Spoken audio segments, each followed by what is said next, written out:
కళకు best friend వినుకొండలో the number 1 opticals Sriranga opticals RTC bus stand ఎదురుగా Jeevalayam complex Vinukonda. Eye checkup కోసం ఇప్పుడే శ్రీరంగ ఆప్టికల్స్ ని సంప్రదించండి. Hi, welcome to Suman TV. నేను మీ వెంకటేష్ మాట్లాడుతున్నా.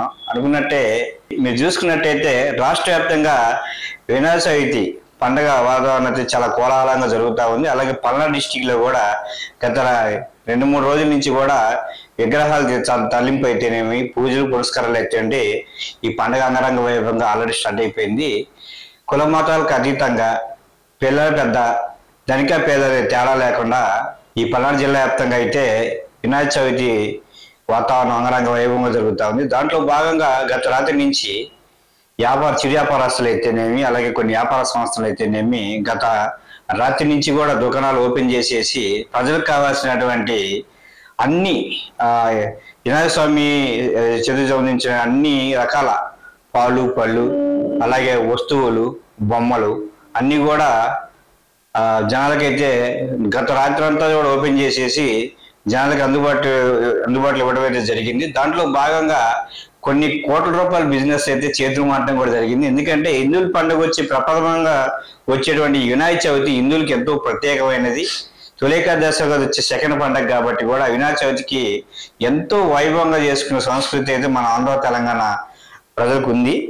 అలాగే చూసుకున్నట్టయితే చిరు వ్యాపారులు ముఖ్యంగా సుమన్ టీవీ ఆధ్వర్యంలో మేము గమనించింది ఏంటంటే ఈరోజు చిరు వ్యాపారస్తులు ఎవరైతే ఉన్నారో పెట్టుబడి లేని వ్యాపారం కింద అంటే పత్రిక వినాయకస్వామి పూజల కార్యక్రమాలు ఉపయోగించేటువంటి మెయిన్ పత్రిక ఉంటుందండి. పత్రిక అంటే 21 రకాల ఆకులతోటి స్వామివారికి సమర్పించేసి 9 రోజులు 3 రోజులు లేదా 9 రోజుల పాటు నిష్ఠగా వినాయక స్వామిని కొలిసి ఆ తర్వాత ఆ పత్రిక అనేది 21 రకాల ఆకులు ఉన్నాయో ఆకులు అయితేనేమి కొన్ని రకాల పళ్ళు మళ్ళీ తీసుకెళ్లి నిమజ్జనం చేయడం జరుగుతూ ఉంది. నిమజ్జనం చేసే భాగంగా ఎంతో ఆయుర్వేద శ్రవణాలు ఉన్నటువంటి ఆకులన్నీ కూడా 9 రోజుల పాటు స్వామివారితో పాటు మన ఇంట్లోనే ఉండి ఆ ఇంట్లో యొక్క కొన్ని రకాల వాతావరణం ఒక హెల్తీ వాతావరణం క్రియేట్ చేసేసి ఆయుర్వేద టైప్ వాతావరణం క్రియేట్ చేసేసి 9 రోజుల తర్వాత మన ఇంట్లోంచి అవి బయటికి వెళ్ళిపోయి మళ్ళీ వాగులు వంకలు ఎక్కడైతే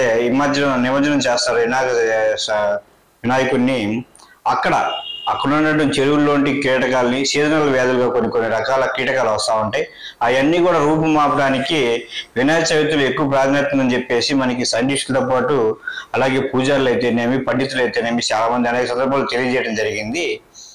అంత మహోన్నతమైనటువంటి వినాయక చవితి చూసుకున్నట్టయితే ఎటువంటి పెట్టుబడి లేకుండా చిరు వ్యాపారస్తులు ఈ 2-3 రోజుల నుంచి సేకరించినటువంటి 20 రకాల ఆకులు లైక్ చెప్పదలుచుకుంటే జిల్లేడుకాయ కానీ మారేడు దళం కానీ సో అలాగే చూసుకున్నట్టయితే బెల్లపాకు అని చెప్పేసి అంటుంటారు. ఇలాంటి కూడా 21 రకాల ఆకులు పూలు కొన్ని రకాల పండ్లు ఈ వినాయకుడికి నైవేద్యంగా సమర్పించడం జరుగుతూ ఉంది. పత్రిక అంటారు దీన్ని. విశిష్టమైన సుగుణాలు ఉన్నటువంటి ఆకులన్నీ కూడా వినాయక స్వామికి నైవేద్యంగా సమర్పించడం జరుగుతూ ఉంది. వీళ్ళందరూ కూడా చిరు వ్యాపారస్తులు మెయిన్గా చూసుకున్నట్టయితే ఈ 3 రోజుల నుంచి సేకరించినటువంటి ఆకులు ఈ 20 రకాల ఆయుర్వేద గుణాలు ఉన్న ఆకులు కూడా మార్కెట్లో అమ్ముకోవటం, వాళ్ళ తగ్గట్టు చేతి వృత్తులు అవి లైక్ గొడుగులు కావచ్చు, కొన్ని రకాల కళా ఆకృతులు కావచ్చు, ఇవన్నీ కూడా తయారు చేసుకున్నటువంటి వ్యక్తులు చిరు వ్యాపారాలు లేదంటే ఒక టైప్ ఆఫ్ పేద వర్గాల ప్రజలు రాత్రి అంతా కూడా అమ్ముకొని ఈ మార్నింగ్ కూడా అమ్ముకొని చెప్పేసి కొన్ని లక్షల రూపాయలు ఆదాయం సమకూర్చడం జరిగింది. ఎందుకంటే హిందూ పండగ అంటే ఏదో పండగ అని చెప్పేసి కాదు, హిందూ పండగల మీద కూడా అనేక చేతి వృత్తి వాళ్ళు అలాగే చిన్న చిరు వ్యాపారులు అలాగే ఎటువంటి వ్యాపార నాలెడ్జ్ లేనటువంటి రైతులు కూడా అలాంటి ఆకులు సేకరించేసి మార్కెట్లో అమ్ముకోవడం ద్వారా ఎటువంటి పెట్టుబడి లేకుండా, ఎందుకంటే అవన్నీ కూడా న్యాచురల్గా జరిగేటువంటి ఈ పత్రిక సంబంధించిన ఆకులు కూడా అన్ని కూడా మనకి వెరీ కామన్గా ప్రతి ఒక్క పల్లెటూళ్ళలో ఇవి చాలా అరుదుగా కాకుండా చాలా సౌఖ్యంగా దొరుకుతాయి. ఎందుకంటే గరిగ కావచ్చు, మిత్త కావచ్చు, జిల్లేడు కావచ్చు, బిలవదళం కావచ్చు, ఇవన్నీ కూడా న్యాచురల్గా ప్రతి ఒక్క పల్లెటూరులో అలా వెళ్ళి ఇలా తెచ్చుకోవడానికి ఆస్కారం ఉంది. టౌన్లో మెయిన్గా ఇలాంటి సిటీస్ పట్టణాల్లో ఇలాంటిది సాధ్యం కాదు కాబట్టి అలాంటి ఆకులు వీళ్ళకి తెలియదు కాబట్టేసి రైతులు ఎవరైతే ఉన్నారో వాళ్ళన్నీ కూడా సేకరించేసి ఈ వినాయక చవితికి వచ్చేసి టౌన్లో గత రాత్రి నుంచి అమ్ముకోవడం ద్వారా మా సర్వేలైతే చాలా ఆనందదాయకమైనటువంటి లాభాపేక్షతో కూడినటువంటి వ్యాపారం చేయడం ద్వారా వాళ్ళు చాలా మనీ అయితే ఎర్న్ చేశారు. అది కొంతమంది వేలల్లో చేశారు.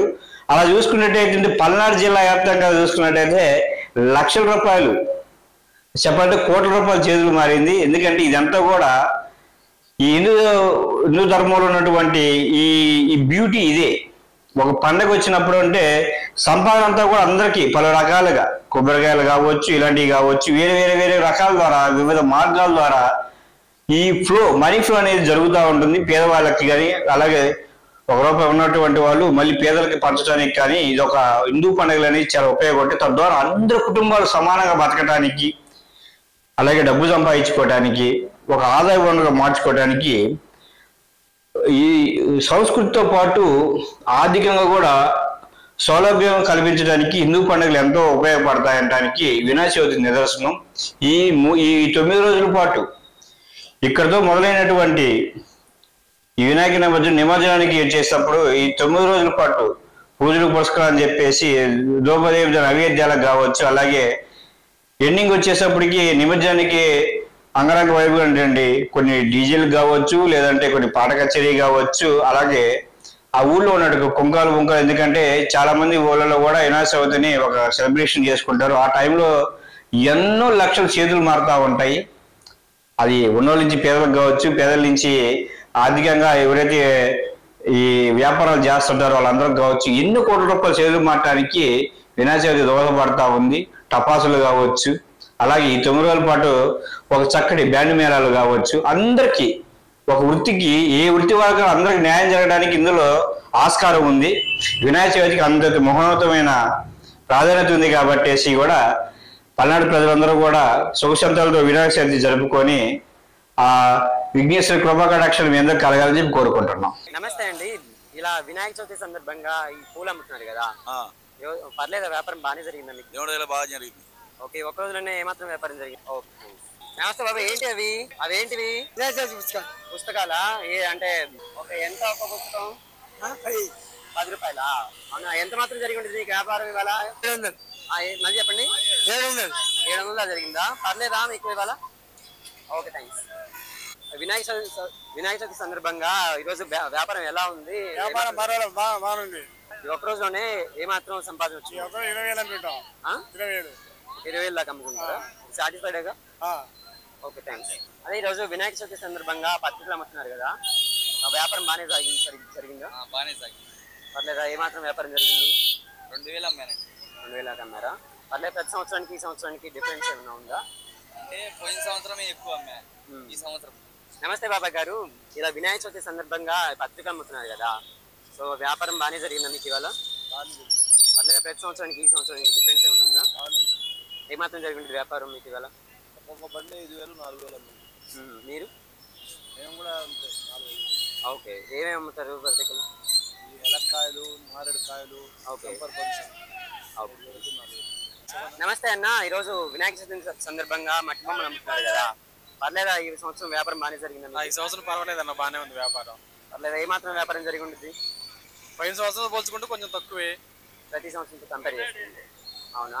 అంటే ఎంత వ్యాపారం జరిగింది ఇవాళ? ఎంత వ్యాపారం అంటే ఒక 20,000 దాకా అమ్మాము. 20,000 దాకా అమ్మాము. 20,000? ఓకే. సాటిస్ఫైడా మరి మీరు? సాటిస్ఫై అన్న. బాబాయ్, ఇలా వినాయక చవితి సందర్భంగా పత్రిక అమ్ముతున్నావు కదా, వెలుగుపండు, పర్లేదా? ఈ సంవత్సరం వ్యాపారం బాగా జరిగిందా? అంటే ఎక్కువ లాభాలు మూలంగా తలా కాసినాయి, ఇబ్బంది ఏం లేదు. మరి ఏమాత్రం వ్యాపారం జరిగింది నీకు ఇవాళ? 5,000 జరిగింది. 5,000 జరిగిందా? 5,000 జరిగితే 3,000 రూపాయలు కొనుగోలు, ఖర్చులు వస్తూ ఉంటే ఒక 500 బట్టి ఒక 1,000 రూపాయలు మిగిలిన చాలు. ఓకే. ఓకే. అదేంటమ్మా? అది మామూలుగా బొమ్మ మీద పెట్టుకోవడానికి? అవునా? ఒక రోజులోనే ఎంత వ్యాపారం జరిగి ఉంటుంది నీకు వీటి మీద? 10,000. 10,000? పర్లేదా? ప్రతి సంవత్సరం కంటే ఈ సంవత్సరం మెరుగైనా? ఓకే. ఎలా ఉంది వ్యాపారం ఇక్కడ? పర్లేదా? ఈ సంవత్సరం లేదండి, సేల్ ఏం లేదా? నమస్తే అండి. ఈ రోజు వినాయక చవితి సందర్భంగా పూజ సామాన్లు అమ్ముతున్నారు కదా, పర్లేదా? ఏ మాత్రం వ్యాపారం జరిగి ఉంటుంది మీకు ఒక రోజులోనే? యావరేజ్ గా ఇంతకు ముందు బాగా అమ్మేది, ఇప్పుడు ఈ మధ్య కాలంలో 15,000. 10,000? మా పువ్వు ఎంతకు అమ్ముతాం అమ్మా?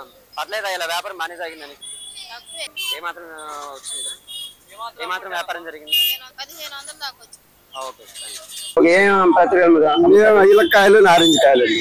అవునా? పర్లేదు, అన్ని లేదండి. ఒక రోజు ఎంత సంపాదిస్తున్నారు? 2,000 వస్తాయండి. ఓకే. రోజువారీ అయితే ఎంత అమ్ముతారు? 10,000, 5,000 ఫుల్ సరిపోతాయి. అదే కదా. సో ఇవాళ కొంచెం సేల్ ఎక్కువే కదా, సో ఎంత సేల్ అయిందని మీరు అనుకుంటున్నారు? శాంపుల్ ఎవరు కరెక్ట్గా చెప్పాల్సిన అవసరం లేదు. 20,000. ఒక 20,000? పర్లేదా? సేలింగ్ అంతా బాగానే ఉంది?